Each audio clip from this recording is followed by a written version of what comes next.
Welcome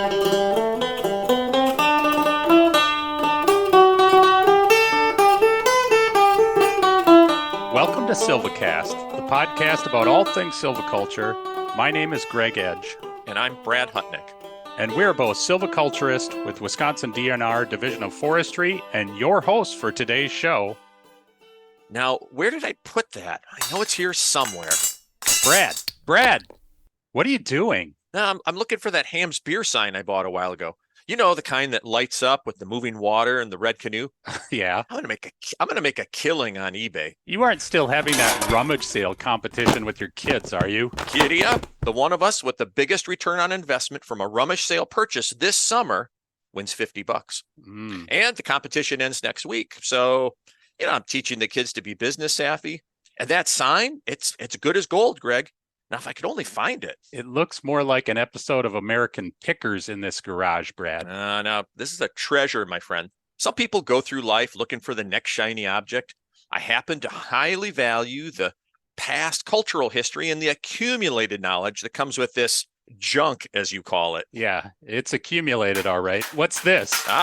That's the head of a Rock'em Sock'em robot. You remember those? Oh, yeah. That is cultural history for sure. Well, I will agree with you on one thing. We do accumulate some very important history, experience, and knowledge over our lives. And it's exactly what we say about silviculture, right?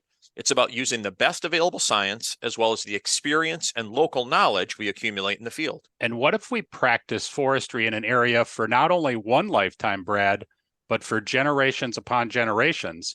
Imagine the knowledge base that we could draw from to guide our silviculture. And as you know, you and I have discussed, Indigenous peoples have been managing forest vegetation for various purposes for generations. And this accumulated knowledge, it's sometimes called traditional knowledge or traditional ecological knowledge or indigenous knowledge. It's often underutilized and underappreciated in modern silviculture. So today on SilviCast, we will be exploring this topic a bit by looking at silviculture on the Menominee Forest.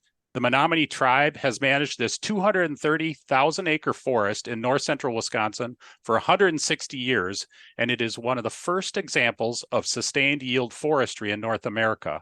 And joining us today are our longtime forestry partners on the Menominee Forest, Ron Waukau, forest manager, Tony Waupochick, silviculturist, and Pat Gauthier, harvest prep forester. Yeah, and Greg, you know, I'm really looking forward to this conversation. Visiting the Menominee Forest it's always special. And so I can't wait to talk a little bit more about the silviculture and the philosophy that guides their management. Okay then, Brad, but let's get the heck out of this garage.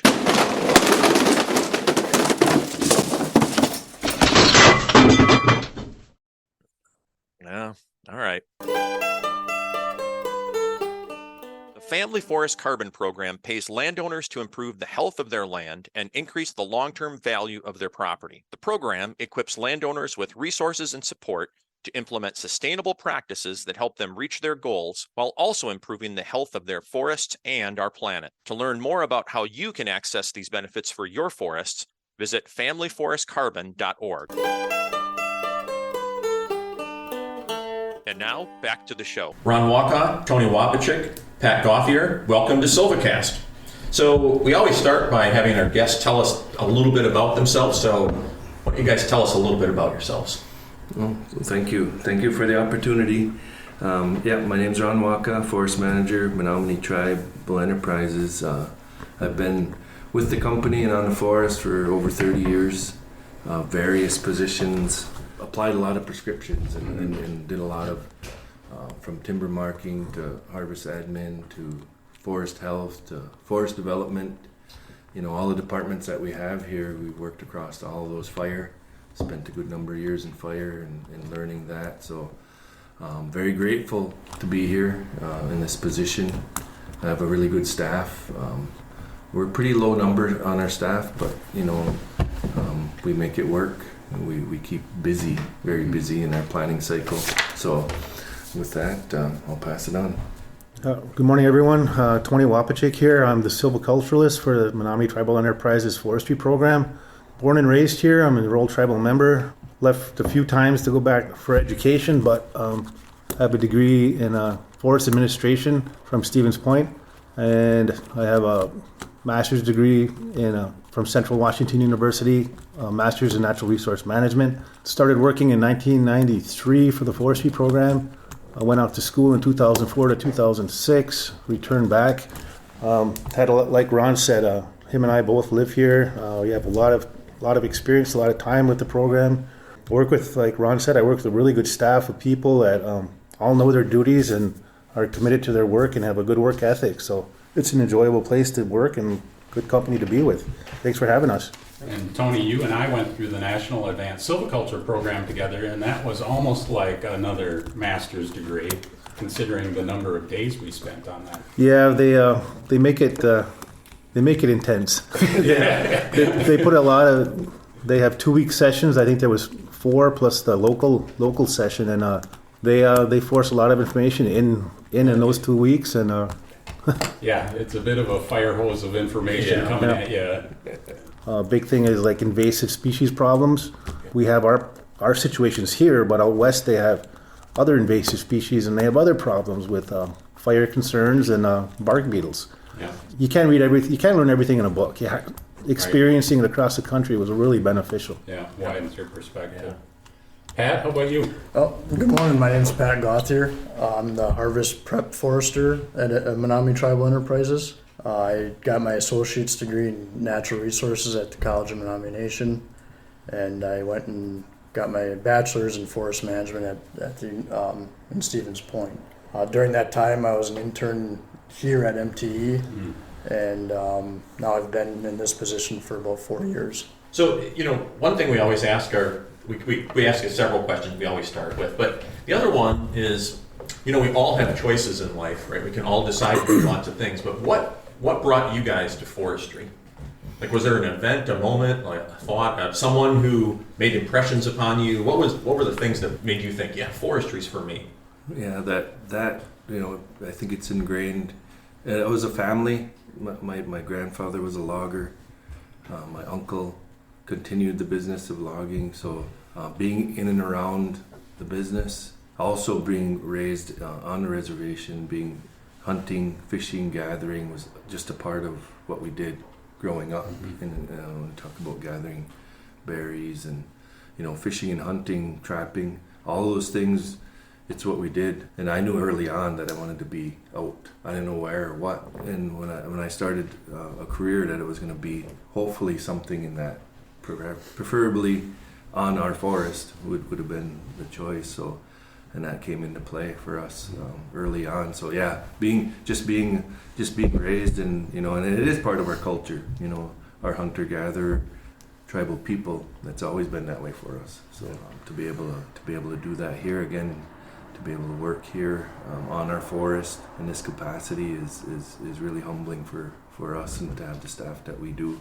But yeah, it was early on for me. I knew that I wanted to be in the woods in some capacity. I like what Ron said, because him and I, we were both born and raised here on the reservation, so I was also part of hunting, did a lot of hunting as I was younger, fishing, outdoor activities, four-wheeling, that type of stuff.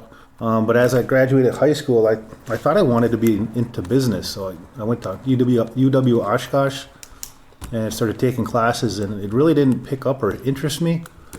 So the following year, I went to Stevens Point, University of Stevens Point, joined their natural resources program. And when you first start as a freshman, they start giving you the core classes, the water classes, fisheries, soils, forest. Taking those classes, I really picked up on the forestry classes the most. I found I had the most interest in that. So during my summers, I would come back to Menominee and do internships for the forestry program, and I really picked up on it. I really enjoyed it. I found out that I wasn't business material. That wasn't me. What I really wanted to do was come back and work on a forest and work in a forestry-related field. That was really what was interesting, and the whole concept of making lots of money and working with a suit and tie just wasn't my thing. I'd rather wear work boots and be in the forest each day. For me, my family grew up hunting, fishing. I was always outside. I knew I wanted a job outside. Didn't want to be in an office. And my uncle was a logger, and my grandma's property was enrolled in MFL, and right around that high school time, she was getting her land harvested and seen that process, and that's kind of what ultimately sparked interest in forest management for me. It's amazing how many people, when they grew up, they spent time in the woods, and then that's where they wanted to be. And so that's pretty much across the board when we ask people these questions. That's cool. Well, we're really happy and honored to be here on the Menominee Forest today, and for those listeners out there who maybe have never had that chance to visit, can you guys speak to saying a little bit about the forest? What do you have here, and what's it like? Well, I could kind of explain a little bit about the forest. The forest itself. It's the forest itself is 10 townships in size. That's about an acreage size of about 234,000 acres, I believe. Yeah. Of those 10 townships, or 234,000 acres, about 220,000 of that is forested. The difference is lakes, rivers, wetlands, and some areas that are set aside for people's community housing and other uses. But a majority of the forest is one contiguous tract of forest land is what we call it, where it's divided by logging roads and road systems. But overall, it's one intact forested tract located about 60 miles northwest of Green Bay, bordering the Chequamegon National Forest to the north and farmland to the south, east, and west of us. What are some of the major forest types that you have here on the forest? The main forest types we have are mixed northern hardwood types with hemlock mixtures. We have mature stands of large white pine. We have a lot of even-aged mixed stands with oak aspen mix. We have some beech stands in the northeast sections. Southeast section of the forest is a little drier, sandier soils due to the consistency from historical glacier movements. Sandier soils, we have in the southeast corner, we have more of a pin oak, red pine oak component there in that area. So we have a diversity of species across the forest that we manage. And I think that adds, diversity. When he said it, if he didn't say it, I was going to bring it up.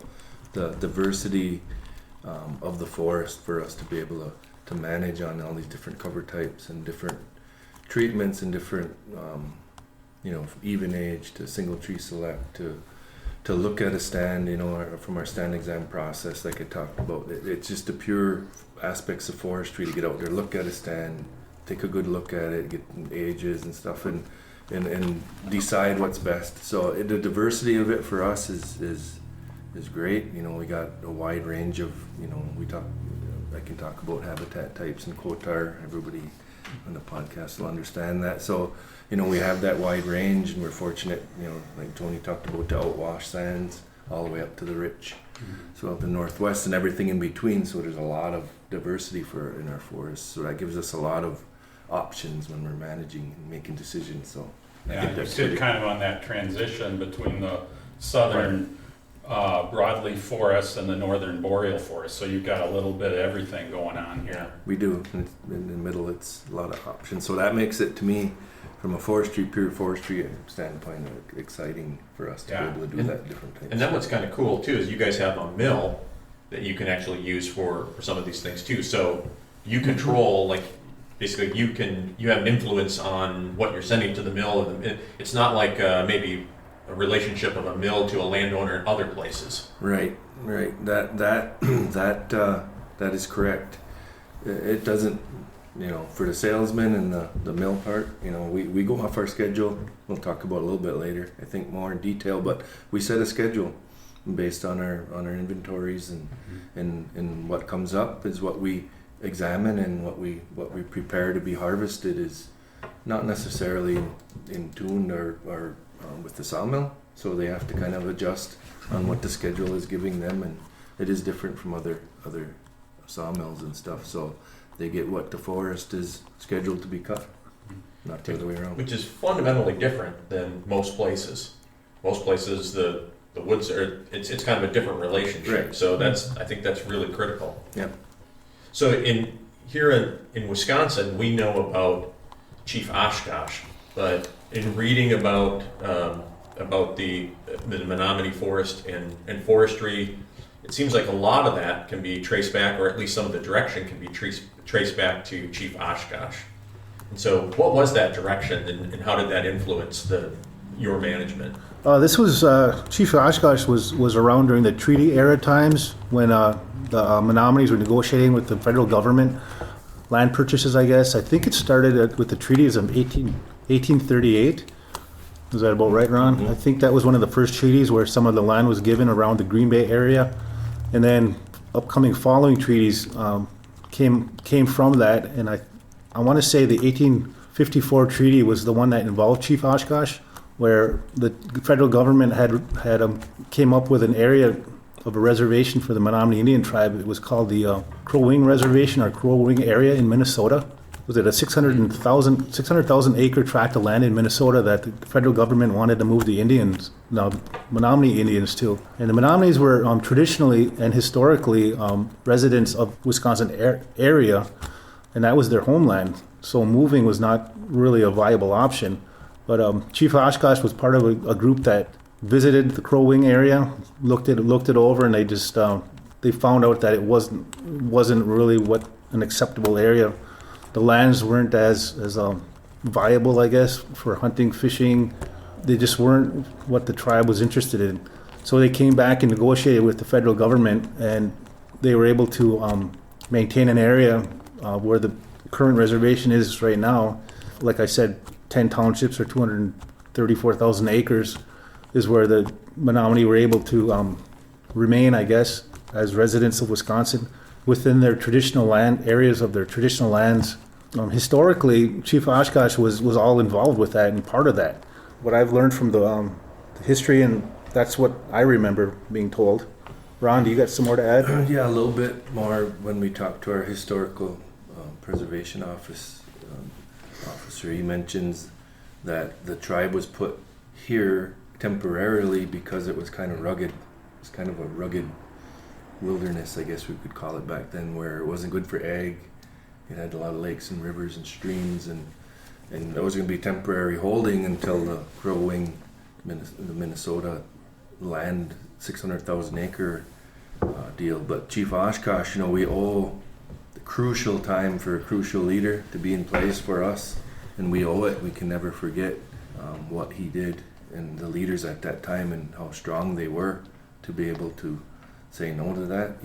The traditional knowledge that was gained on this resource and in this territory, he knew that wasn't going to work. We were going to have to start. We'd be going up in the territory of other tribes, not familiar with anything, having to adjust and adapt. So stood their ground and stayed, kept us on the reservation that we're on now in 1854. So that was a very crucial timeline of events that occurred for Chief Oshkosh and his vision. His vision that we talk about, his land ethic and how we viewed how we should cut and harvest things, and that it's read. I guess I'll read it now. His vision was to start with the rising sun and work toward the setting sun, but only taking the mature trees, the sick trees, and the trees that have fallen. When you reach the end of the reservation, turn and cut from the setting sun to the rising sun, and the trees will last forever. So really that sustainable, he knew how important it was, and we couldn't over harvest, and we couldn't all of these different things. So that's still in our management plan today. That's still a message that we use and believe for our sustainable model. So Chief Oshkosh was a very significant leader for the Menominee. So hopefully we'll see you guys at the October SAF meeting in Wisconsin Dells. Mm-hmm. Chief Oshkosh is going to be inducted into the Forestry Hall of Fame here in Wisconsin. Yep. So probably overdue, but I think it's really important. I think a lot of people are waiting for that. I think it's going to be really important. A significant thing for the tribe, and the recognition. He's not a forester, and it's the time. It doesn't the ethic, the land ethic and the vision that was in the head of Chief Oshkosh was way ahead of their time. And again, we owe it to our leaders and our past leaders for what we have. We had something that, as a forest manager and leading our folks each day, that we bring that up from a leadership standpoint.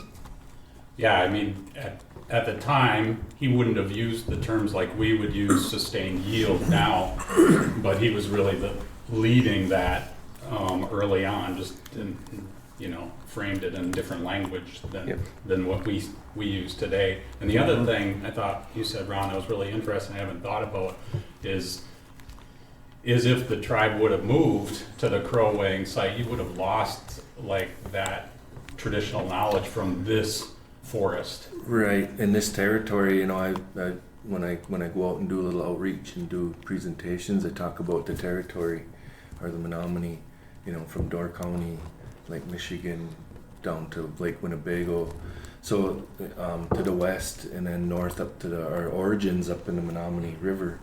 Origin story of the tribe originates there, so that is a massive area, and my envision was the clans seasonally moving throughout that, managing that block, whether it was a fire, gathering, fish, sturgeon, wild rice, maple syrup. So having that traditional knowledge and sustaining themselves in that big block and managing it, actively using fire to manage. So yeah, that was, and then to be pared down to the acreage we're on now and still do it. So yeah, he knew that if we left this, we would have to, there's a lot of knowledge. I think we'd have to come back here and visit to see some of our original homelands if we did move up there, just to get a sense of what we were doing. So it's amazing. Ron, I've heard you saying, and other times I know that I think maybe at some other meetings and things like that, you said, we make our decisions based on what's best for the forest.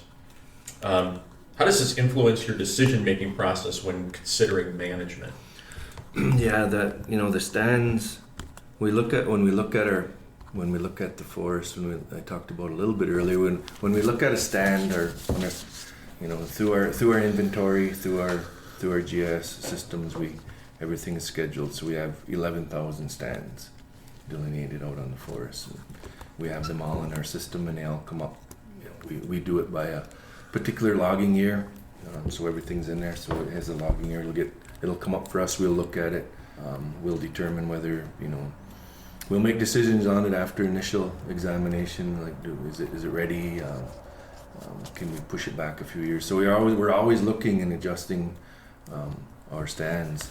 And when we make those decisions, it's based on, and we can tweak. That's a diversity part of it. We can have a cookie cutter prescription for a single tree select, but once we start getting into these unique stands, or where maybe there's a little more pine, a little more oak, well, maybe its habitat type doesn't quite fit or say, but we can still tweak it at that point and say what's going to be best here, what's going to be the best option for the next managers that come. So we're looking down the road quite a ways for the next rotation, or even the next time we regenerate that stand. So what's best for the stand in that particular time and space is what we're looking at.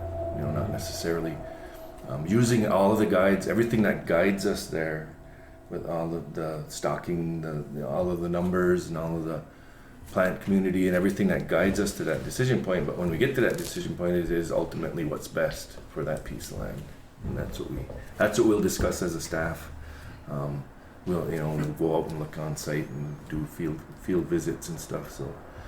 So maybe we sometimes discuss them too much, but that's what I like about it, is everyone gets at the table, gets their point of view, and why why would we leave the pine in here, or why would we, there's other options we can do. So yeah, I really like that part of it. It gives us that again, that pure forestry discussion. Going back to our prescription writing process, we have company-wide meetings where we all have, we're the prescription writers here, but everybody has a say, or everybody has a chance to review and give their input, and which is a really cool process. We use a blog type approach, so we blog our prescriptions. So we have cooperators, obviously the BIA, Bureau of Indian Affairs, Menominee Tribe, all our staff, wildlife biologists, environmental services department, tribal historic preservation,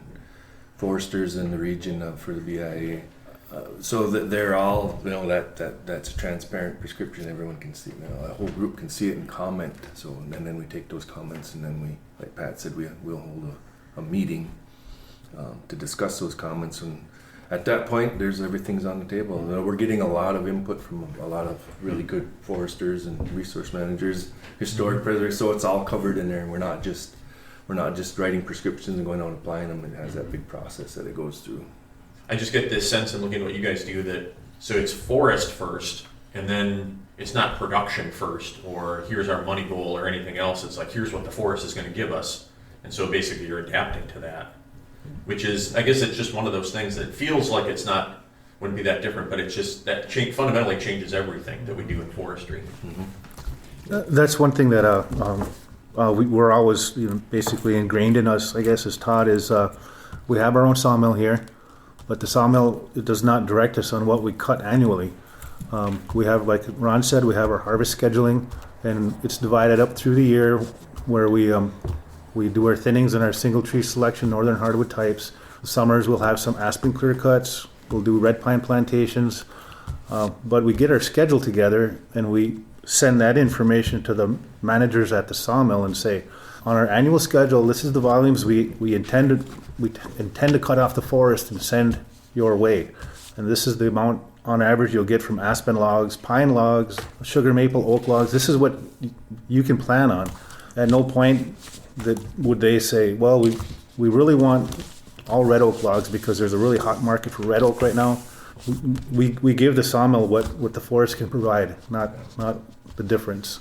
So what's interesting about this, and I'm curious so in doing a little preparation for our discussion today, Greg and I work for the DNR, and we are always hearing from people that don't necessarily agree with the prescriptions that are developed or have a different take on management. So I think sometimes it's interesting to look at other perspectives, and what I read, it sounded like you guys there's a land ethic behind it, but that doesn't necessarily mean that everyone agrees that this is the particular thing that we need to do. You can still have discussion within the tribe about that. So what does that look like for you guys? How do you deal with that? When we develop a prescription, I think the even age management part of it is where we've had most of the comments and most of the discussion from tribal members. Again, that's key to know your history, to know what our ancestors were managing the land for and how it looked when they were here, and when they were what the needs were at that time is obviously more open, more hunter-gatherer, more burning. So as that stopped, as fire suppression and territory shrunk, we got put on a reservation, chunk of land, and then the fire was kind of just eliminated at that point. From fire prevention follows the Dawes Act, I believe it was, in 1911. So all of those things kind of just removed the fire part of it. So, and the forest grew. We were getting in the southeast. Tony talked about southeast sands part was getting. We're seeing a lot more mid-tolerant or shade tolerant. Red maple and things coming in down where that used to be the prime blueberry picking area for the tribe, and managed and burned. So knowing our history, showing that, and we have historic photos that help as well, just to say, if we're and educating the tribal members on aspen or what trees need this type of management and that's how they regenerate. This is how we're going to do it, and understanding that. Combining the ecological benefits that occur, but really showing them, those are powerful pictures from. I found a batch of pictures in the Milwaukee, I think it was Milwaukee Public Museum, of someone toured the reservation back in the early 1900s, and there's some pictures of nothing. They're just old stumps, there's old pine stumps burned, and real open. Aspen's just starting to come back, so that, if we do that type of management, we'll say, that's what grew. There was nothing growing there 80 years ago. This aspen stand has since grown, and we're going to regenerate it and harvest the same way. So education, outreach, knowing your history, and applying that. In some of the areas that we do open up, we might keep open a little bit more with some more fire and keeping it open and explaining to them. So Yeah, and then some of the other, the white pine shelterwood system becomes a little more, when you're talking about, you're opening it back up, taking 150-year-old white pine and doing that type of management. Those ones are a little bit more, it looks a little, larger diameter trees, but we're really trying to mimic a disturbance. We're really trying to just open it back up to get pine. We explain to the members, if we don't do anything in here, it's going to be so shaded, we're not going to be able to, if we want to maintain pine on these stands, this is what we need to do. So that type of stuff, we go out and talk and explain to them. Really kind of what today people would call ecological silviculture, where you're mimicking those natural disturbances that historically you would have seen on the property, and sometimes that turns out to be even aged. Right, and if we look at the habitat types in our plant communities where we have some of our pine growing, it probably would have been sugar maple without disturbance. Without the disturbance based, whether it was wind events in the past and the ancestors going in and burning, taking advantage of those open areas and burning them for berry production, and then again taking fire out. I think that's the way I look at it. I think it was just prepped. That's why we have some of the big pine stands in where we do. It was a combination of wind events, ancestors burning, fire suppression, and then it was kind of just all site prepped for pine to grow, and that's what we're managing today. Mm-hmm. In some of those areas where it would normally be a little higher habitat type pine areas. So that's what we look at. Looking back, kind of going backwards, looking at the history of the forest. Looked like you were Well, I think thinking about that too. Yeah. And he covered it good. I mean, the education is the biggest thing. We do things like signs on high traveled areas to explain some of the stuff that Ron just said. We just had a group of high school students come for 2 weeks for a little internship program to catch the youth and explain that, because that's the future foresters or future members that are going to be attending some of these meetings. So. Kind of on a related note, Tony, there's something that you said that both Brad and I really struck home with us, or struck a note with us, and it was that the Menominee Nation is taking tribal knowledge and blending it with today's ecological science.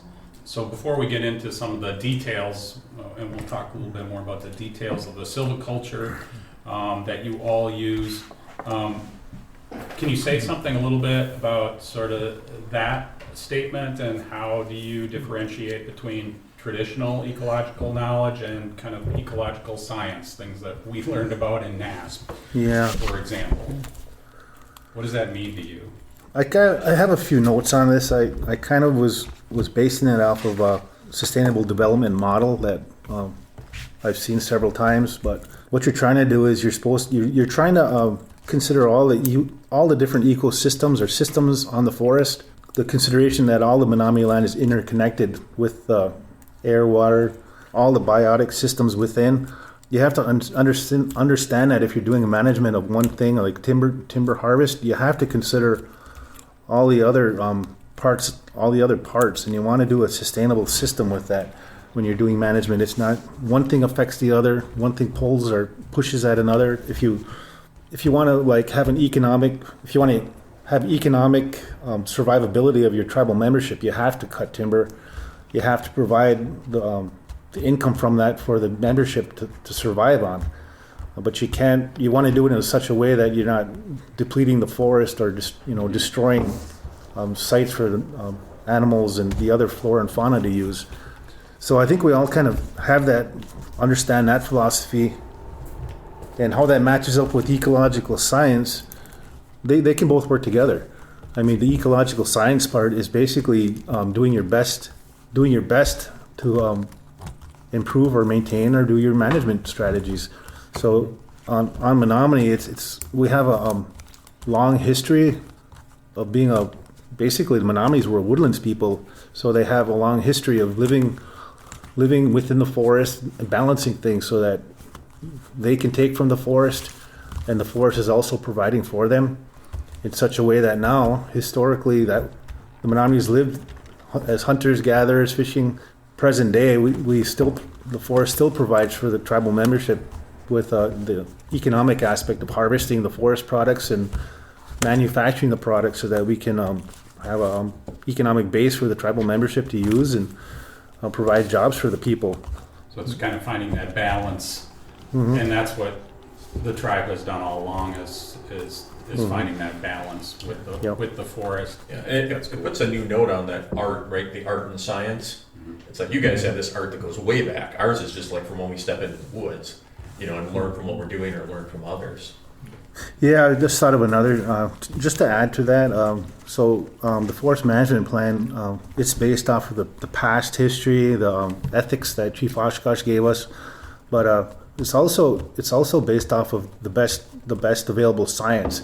And the forestry program hires the forestry staff has gotten their forestry degrees, came back, and they can apply the best science and information with a program that's based off of past history and has a long-term future forest system in place. So I think you all kind of understand the fact that you want your professional forestry staff not only in place but also willing to look beyond what management has asked here and work with other agencies, the DNR, the Bureau of Indian Affairs, the Forest Service, the new invasive species climate people that are developing their programs. So yes, that's a big part of it, is combining the history and the place you're at with professional forest applications. Yeah. It feels to me like one place that traditional ecological knowledge, like when we think about that, the place that maybe that comes into play with you guys might be with like non-timber forest products, because we don't really have any good guidance for a lot of those products. How do you integrate non-timber forest products into your management? Non-timber forest products has a lot to do with some of the other values that the tribal membership needs or uses. Right, and we talked about it this morning a little bit. I think just our management philosophy and style encourages and enhances that for the tribal members without necessarily being a goal or objective in said prescription or treatments. So, when we talk about the gathering opportunities, some of the fire specific stuff that we're doing, we're putting those type of objectives in there, gathering opportunities for tribal members and stuff. But I think it's the non-timber products come into play in our management just as we're enhancing just the way we're managing the forest, and just our approach to what we're doing enhances those type things for the tribal members. There's different uses that anyone that's interested in woodlands and forestry would use.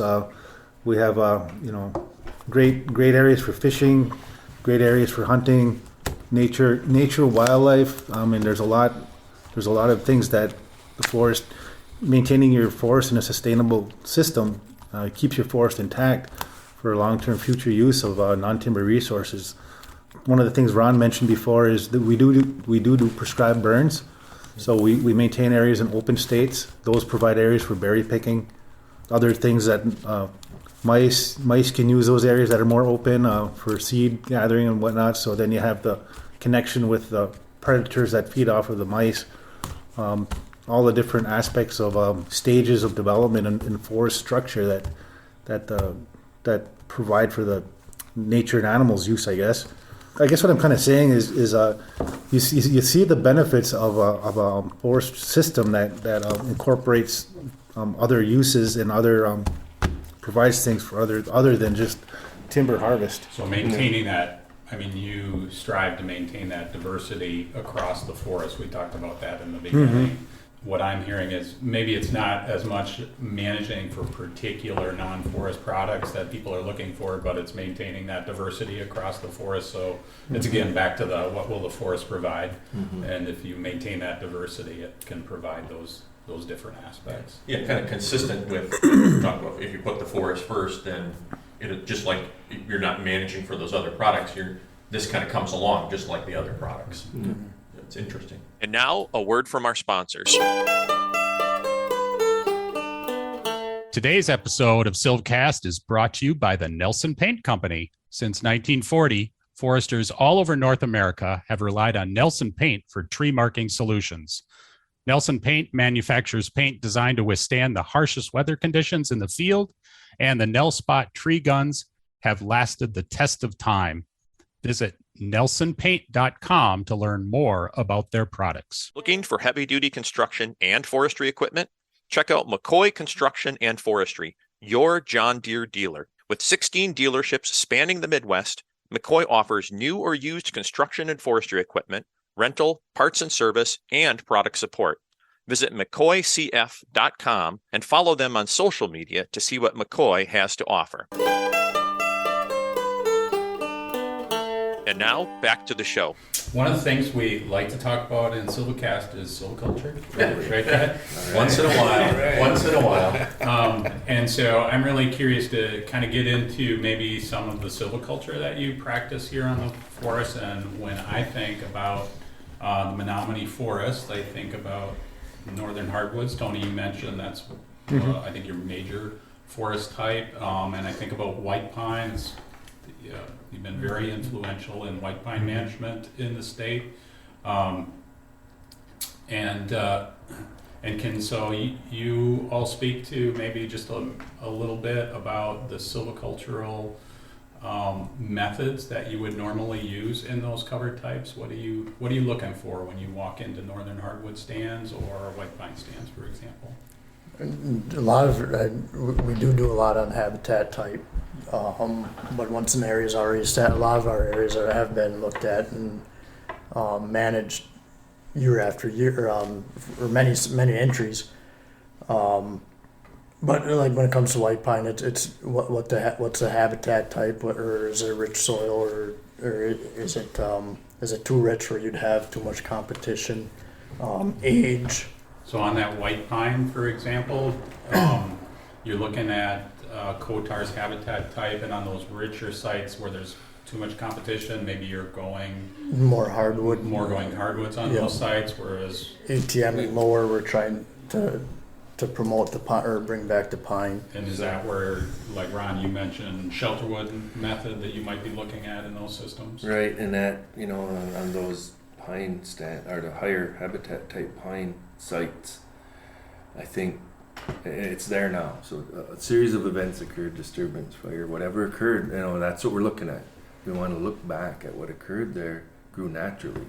We have the tools, we have the programs, we have funding, to be able to mimic that chain of events, to be able to get, do we want to keep that pine on that high type? Because it cranks and it's beautiful. Mm-hmm. It should be a northern hardwood site, but there's huge white pine growing on it. We know the battle. That's going to be a 30-year battle with the competition to be able to grow pine there. But I think the missing ingredient there for us is the fire. Yeah. And lack. We want to use more of it. But those are the things we're looking at now on those types. So we have options, but they're not large acreages. They're unique areas that we would want to maintain on the forest. So. Might you go to fire on those sites and fight that battle? I think so. I think some of it, not every acre. That's it's hard. It's hard to say let's not manage pine here when it's such a beautiful site, and let it just transition. Just high risk order removal over time. There's gonna be no pine left. Yeah. Not in our time, but whoever's managing down the forest, do we want to give them that option? That's the discussions we're having now. I think we do on some of it. Do you use artificial regeneration in some situations like that? Or at least interplanting or things like that? We try to go the natural route first. If we can't get that natural seeding within 5 years, then we do interplant.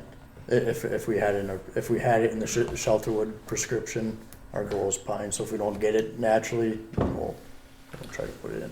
And I think the Society of Foresters conference having that was great, having all those minds and all those pine discussions and presentations and field trip out, gave us, that's why I agreed. I was like, let's do it, let's get them all in here and pick their brains and look at, and I think the vision 35 years ago when we started the shelterwood, or 40, was that we'd have this big pine component at 40 years and we'd be thinning, white pine saplings or pole-sized white pine in there, and it's not the case. It's some of them worked, as you've seen on the field trip, are excellent, and some are not. So I think we need to dial back a bit. We have a pine component on the site. That's good.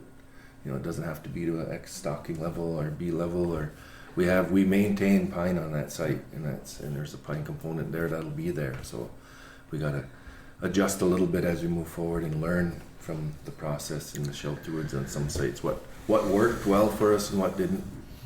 Why, timing, seed, all this stuff all comes into the play when we're looking at those sites. So we have options.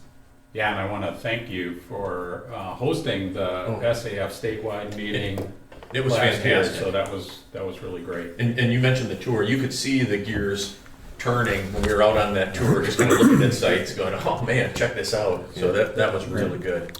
I know after the tour was done, I think everyone had to get back had to travel. But Ron had mentioned in our searches, he found one of the largest pine on the forest. Yeah. And he said, if there's anyone left that wants to, at the end of the conference, if they want to look at this large pine, we had a big group. Yeah. up there. We did. Yep. Yep. Went out and looked at it. It's a beautiful pine, and we've done a little bit of work with it.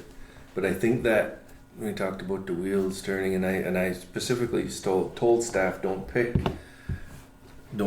say cherry pick areas that worked perfectly to prescription or the objectives been met. Let's pick areas that are not that. For the tour, you meant. For the tour, Yeah. the tour, so we can all have that discussion and open it up and get other comments on it, because and that's what we did. So we showed a couple that were really successful and some that were not, that we felt like were not meeting exactly the prescription that we envisioned. So but the discussion was great.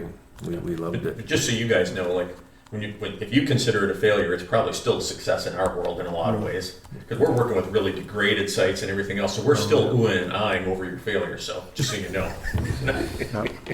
How about from your northern hardwoods? Do you manage those mostly on an uneven age basis on the forest? The northern hardwood type is it's on a 15-year scheduled rotation of what do we call it? I've been told 150-year rotation is kind of like a set point, I guess. But everything in the northern hardwood is based off of single tree selection thinning. We maintain an inventory system. We maintain a schedule. We break all these this large northern hardwood component. We break it into what we call compartments, which are basically tracts of land that are manageable units in size. I want to say that they vary in size between 800 acres to 2,000 acres. And they're on a schedule for review and thinning every 15 years. So that's how we deal with the northern hardwood type through that. You guys are starting with, or you have large trees in your stands. Do you have to actively put gaps into them, or do you just get the gaps by taking out those larger trees? We did. This goes back 30 years as well. We were at one time doing canopy gap. I believe it was 16-inch diameter trees and larger on the canopy, like a drip line type gap off the drip line of the canopy, and monitored. 5 years ago, we followed up on it with a professor from Germany, Bavarian forester, came in and we had him take a look at whether or not. So we picked natural gaps, we picked man-made gaps, ones we put in, natural ones. When we were doing this in the stand exam process, we GPSed all the points, we measured all of the distances of the gaps, we had them all set up. So when the professor came in, he was able to look and determine for us in a paper that he wrote whether or not our canopy gap methods were working for us or not. And in his findings, that the way we're managing the forest and the way we're entering it on the timeline, I think Tony said every 15 years, the amount of trees that we're removing, that we're okay, that we didn't really need to go to the gap, specifically target putting in canopy gaps. You guys can add to that if you want. And deer browse studies in the gaps too, and the same kind of conclusion. We just are finalizing that study, but based off of what we've been seeing, there hasn't been too much deer browse pressure in those, so I think we're all right. So you're seeing regeneration within your gaps that you're maybe just de facto by removing those certain trees creating. So some of the research that this forester from Germany, he spent a summer doing his work. And then he matched it up to our inventory numbers that we have from our continuous forest inventory measurements. Basically, what he was finding was, yes, if you create a canopy gap, you're going to get regeneration in that gap. But we also found that there was also regeneration happening with the difference in the forest. The cover type area, or the areas that were not gapped, also had regeneration happening there. Kind of the results of the study and the comparison of our information basically said you're getting adequate regeneration replacement, and you don't have to put the canopy gaps in to get that regeneration, which is really interesting. Basically, it's saying we're doing our best science, we're doing our best measurements, but nature's taking care of itself, whether we're trying to do it or not. That's was kind of a key thing I picked up on. And one of the options we gave the timber markers in the gap system was those edge of the gap. So the ones obviously that are suppressed, those are the ones, the really rough looking saplings that are really jammed under the crown, or obviously come out. When you get on the edge of that drip line, it was their discretion to whether to leave that. And those ones that we were finding were the really prized, developing in a crop tree on the edges of those gaps that were left were the good. They're really giving it extra room to grow, and they were so. By leaving those on the edge, those are the ones that were really producing for us. So that was really interesting data, and really interesting to be able to go out and look at all of that. And we helped hands-on with the professor. The gap concept, it works more for a second, what do you call it? A stand has been cut over already, and it's a replacement stand of hardwood, where you've got more of an even age aspect. And he said that's where the canopy gap really comes into play, where you want to get your gaps into your stand and start developing a different size classes within it. But he said, but on Menominee, you guys have all different age structures already developed. Right. So your starting condition is different. Right. Because the gaps are kind of like a surrogate for having those big trees. And if you don't have them, then you got to kind of create that condition. Didn't Crystal Kern had, I think, looked at regeneration and gaps here too, didn't she? She did. She was actually part of the research with the professor from Germany. Okay. Manfred Solich. I'm trying to remember his name. Schultz. It's Manfred Schultz, and I don't know if it's Schultz is right, but it's like a SCHOLE.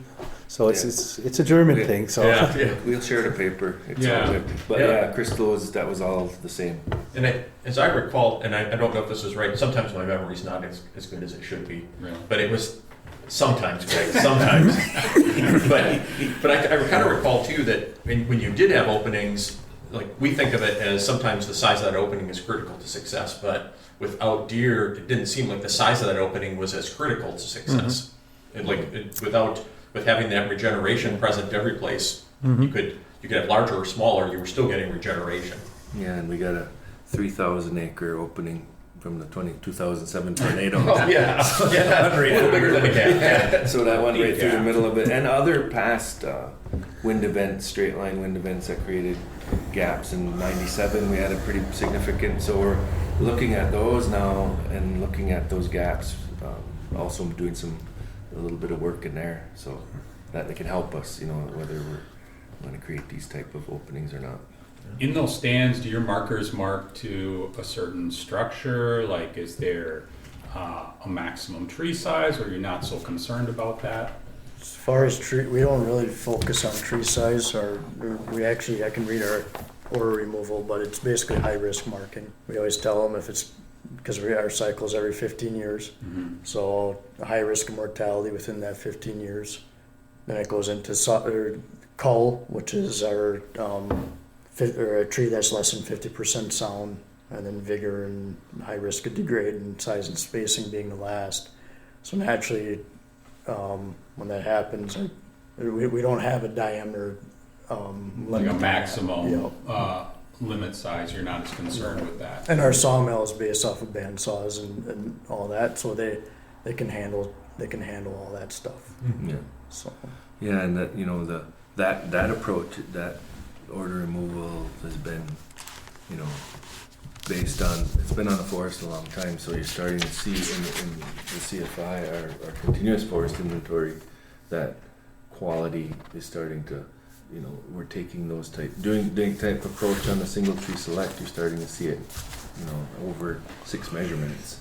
But the first measurements were done in the 50s. So that order removal, it's getting, if we can get down to the spacing part of it more with our markers and staff, that means we're doing the right stuff in our decisions as we move forward. So, Do you ever see any problems in the northern hardwoods with some of those, like not as tolerant? So think of like the yellow birch and some of that. Did any problems with regeneration on some of the less tolerant species that are mixed in? Boy, there's a lot of what we do, and there's a lot of what nature does with creating openings. So there, I haven't seen any problem with yellow birch. It really flourishes. I mean, we've got so much of it. Whether we make an opening for it, or if there's a hemlock group opening we cut, or if nature just blows some timber down and creates its own openings. So there's combinations of science and nature combining them at the same time. I wanted to mention we always talk about thinning, but our northern hardwood prescriptions are based off of the Carl Arbogast marking guidelines that they were created. Basically, it's a distribution of trees based off the size and diameter. So from that, we do use a basal area. We mark down to a basal area of 70-20. Basically, your saw timber size trees you mark to 70, and then you want to have consistency of pole timber size trees. You want to have 20 basal area of those, and that's a silviculture type thing, or silviculture that we've developed, and it's consistent and it works. I wanted to mention if you harvest in such a way that you thin the stand and you leave it and you come back after a 15-year rotation, we do a stand exam update of those stands. We basically get the information to re-enter those stands, and we kind of notice the basal area averages after 15 years are about 110 to 130 basal area. What you want to do is you want to re-enter those stands that are 110 to 130, and you want to mark it down to 70-20. So the first thing that we do is we take, like Patrick said, we take the high-risk trees first. So basically our concept is take the worst first, mark down to 70, and take the low-quality trees first. And if you do that consistently every re-entry period, every 15 years, and you're always taking the low-quality trees and leaving the better trees, your forest will you'll have a healthier forest because of that. Yeah. So you're essentially, you are marking to a structure based on Arbogast, but it sounds like you're less concerned about sort of a max tree diameter, like we would classically say, 24 inches and bigger, and it's gone. You're not as concerned about that component of it, but you are looking at, it sounds like, the general Arbogast structure. But like we talked about, you also have this different starting condition, right? So you can do that, and then you naturally, it sounds like, creating gaps of adequate size. And it's really interesting talking about the yellow birch, because in a lot of the second growth stands, we really struggle sometimes of maintaining that component within the stand. So that's really interesting. So we wind up with simplified stands in a similar situation. And so it is kind of cool too, because you're getting that regeneration that's progressing through size classes then, so you're not seeing any lack of size classes as you go through. So how much, and this is our loaded, or not loaded, but it's kind of it's where anytime I bring up deer, I think, you never know where it's going to go. But how much of a role in that do you think deer play in kind of, because I know in other places, similar conditions, we just don't see that regeneration as regularly. Do you have problems with deer ever, or do you think do you attribute some of the success to the idea that maybe we don't have as many deer here because of other cultural reasons? Yeah, that's exactly right. We talked about that every tour, just about every tour, every time we go out on the forest with other resource managers. That's the question, deer. What's your deer browse, your hemlock, your plantations? We have no problems with it. The deer brow study showed some of that, but we talk with the biologist, deer per square mile number, when you're going to start to see browse impacts from deer, and we're not there. And I think it is our season, our tribal members, how we've structured it with our, we do have conservation commissions, we do have regulations and bag limits and all the things that are set, and the biologist is heavily involved in that. So, in discussions on how the tribal members, but we do have a little bit longer season, and we do hunt for subsistence. It has our deer population at healthy numbers, excellent, good hunting. Buck to doe ratios seem to be really good, and our success. I mean, anyone can go out, and then we use our guys. We figure out those shelter wood cuts or those even age management areas are good places to hunt, good areas to be for cover and food. And so our deer numbers are not an issue in any of our forest management decisions. Am I correct in saying that, fellas? Yep. That deer browse study is, and you can bring that up, Tony. It's the first. Those were done. So that study was based on our gaps that we had in place back then. And we had some fenced areas inside a gap and a fenced area in the forest.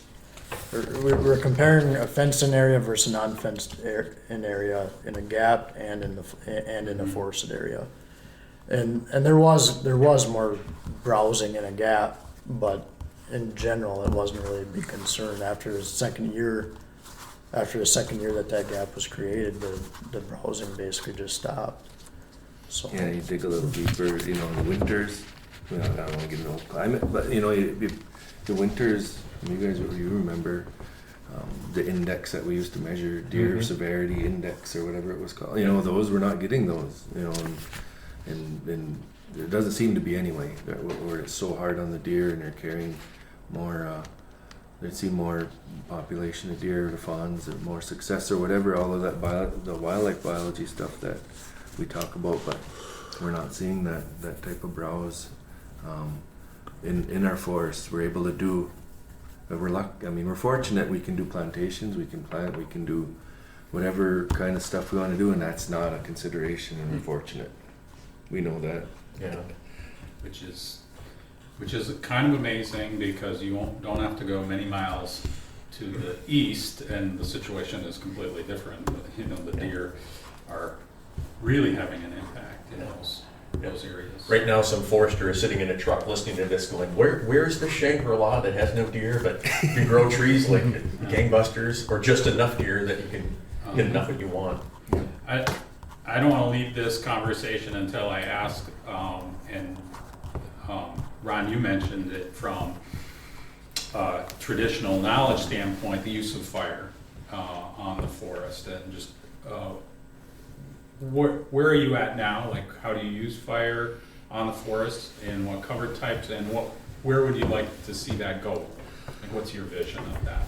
Yeah, again, understanding the history, that's important for us to be able to, even, our tribal members, to educate them on the cultural significance of fire, how culturally significant it was, and how much it was used and why. That's why we do the outreach. Again, we go out into the schools, and not putting on fire. The importance of fire suppression is not the topic. It's the importance of the cultural connection of fire, because it's changed. The messaging about prevention is strong. And we go and we do it. I don't want to take anything away from that, but I don't want to lose it, and I don't want to lose our youth, or even our tribal members that don't understand the use of fire. So that's why it's important for us. If we go out and burn, we're going to go out and burn wildlife. So we burn for wildlife openings, we burn for hazard fuel reduction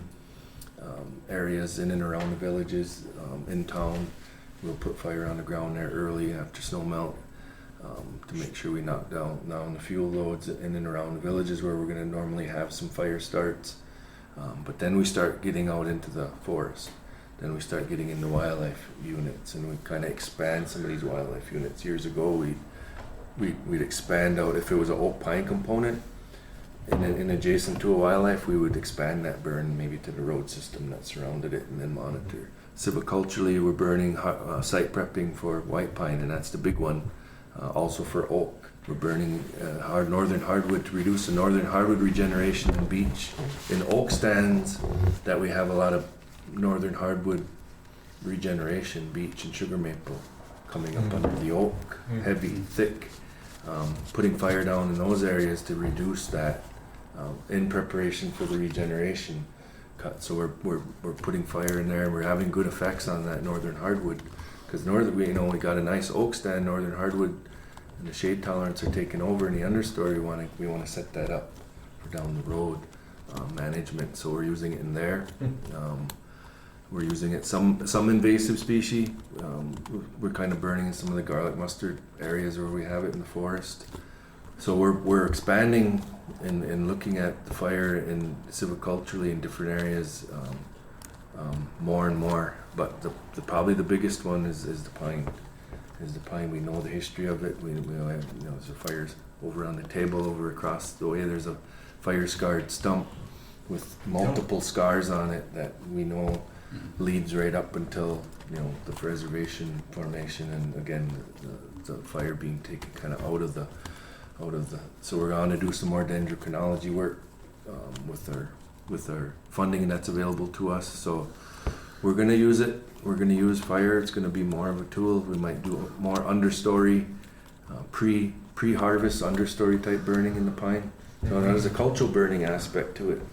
That we talked about. I was in Madison earlier in the week talking about the importance of cultural burning and its importance and kind of how the tribes were managing, again, long before the timber recognition of this tribe we were just sustaining, and maintaining vast areas of areas that we were able to gather on and doing land management that way. So it's important. That's an important part in the history of it. And the cultural significance is a message that we want it to become stronger. Why are you burning? It can't just look like we're going out and burning every day. We follow the strict guidelines of the federal burn templates, objectives, weather. Got to be in prescription. We're different than anyone else that's going to go burn. We're not going to go burn on days when we're out of prescription or anything like that.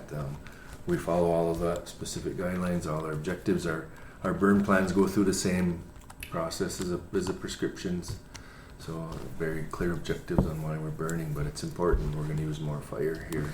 I thought it was interesting, your observation. You told us earlier that when you would go years ago and talk about burning the forest, there was just a handful of people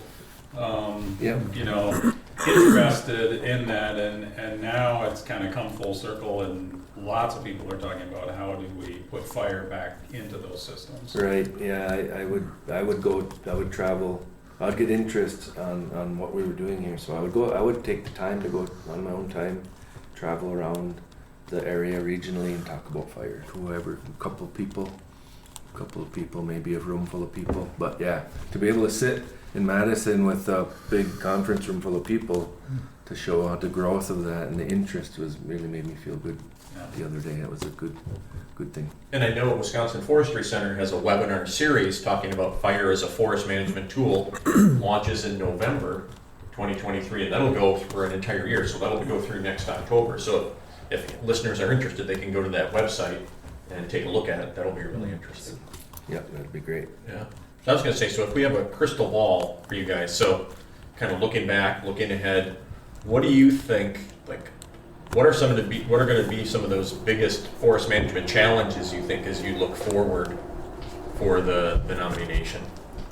I think, with all of everything included that we just talked about is going to be, we'll always do it. There's always challenges. There's always challenges to that approach. Are we going to have to do things a little differently? Or whoever's here in 20 years, funding. There's always funding concerns, I guess, with the challenges for us. I mean, we're considering we're our funding is from the government and the Bureau of Indian Affairs and whatever other type of grants and stuff that we can do to apply on the forest. Climate we just talked about. Yeah. Markets. Sometimes the markets, we've seen it, just the pulp markets recently, and our ability to get treatments done that we want, timely in a schedule manner for us. Like, we feel the trees need to be released at this time, and there's nowhere to take it. So what do you do with the markets are going to be a big key moving forward. So there's plenty of challenges for us as we lie ahead. We just, like Tony mentioned, having that diversity, being diverse in our management, and having all those options in place is what's going to help us with all of the challenge that we face ahead. I saw an interview you did where you also mentioned just the workforce itself might be a huge challenge, just getting people to be able to do the forestry and the management itself. Yeah, the workforce. I mean, I think we can touch a little bit on that. We've, I don't know if the state, I'm sure you're seeing it as well, trying to fill positions for, again, the forest attracts, and we can get positions filled, but, being able to maintain those positions, keep staff here, again, the economic end of it, for us, I'm texting on my phone, I got employees coming from Montana. They're going to start working, a forester is going to start working for us tomorrow. So we are still able to get out and recruit and do those types of things, but it's changed. COVID changed it. A lot of folks can work from home, and but as being resource people, you can do some of that. Make those available to staff on days and whatever. That's a big part of keeping people productive and keeping them. I know that is. I mean, we were able to do those type of things, but in the end, ultimately, we have to be here to be able to do our work. But making all those adjustments, but keeping up with everyone else in the workforce is going to be difficult. That'll be a challenge. Keep. I tell everybody we might be replaced by an app. Yeah. Or something. I think it goes kind of full circle back to what we talked about in the beginning of getting young people out in the woods and getting them. That's where they want to be, and that's what they want to do. So that carries on. Thanks for bringing that up. Pat mentioned the school. We had eight kids last week, 2 weeks. The program ran 2 weeks. So yeah, finding them early. Again, they're out there.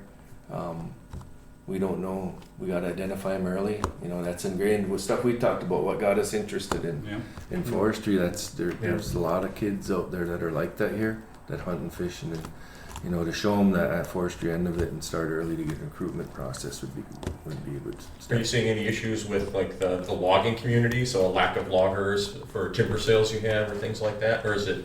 Yeah, so it's like hand cutting specifically. Go ahead, Pat. Obviously, we talked about how we have large timber and everything's more machine based, and I think that's a struggle statewide. It's a dying industry, but here a lot of our areas we need the hand cutters. Yep. So. And that's a skill. And that's a skill to try and make it more attractive. It's hard work. It's a very specialized skill. It's a long hours. It's seasonal for somewhat.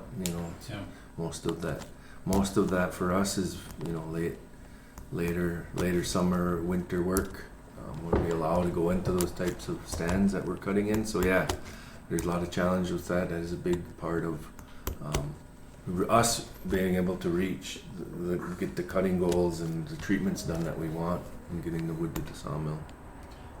It sounds like in many ways that we all share some of the same challenges moving forward, and I just really appreciate that all of you coming to give your perspective on the Menominee Forest and just sort of what you face here and how deal with it, because I think that's going to help other foresters across the lake states and beyond kind of also think about their forests. And so I just really appreciate you all inviting us here to be able to talk with you on SilviCast, Ron, Tony, and Pat. So thanks. Yeah, this is fantastic. It's always a highlight to come here. In fact, I think you could probably say, hey, we could do a Teams meeting, but we would drive 3 hours, so we could avoid that just to be here for the meeting. So it's much better. Yeah, we appreciate the opportunity, to talk about forestry and silviculture. I think it's you guys got a great thing going here. I keep it going, and any way we can assist in the future, I always throw it out there to our guests and keep in cooperation with anyone that we're working with to come back and like you said, the conference last fall was awesome. Yeah.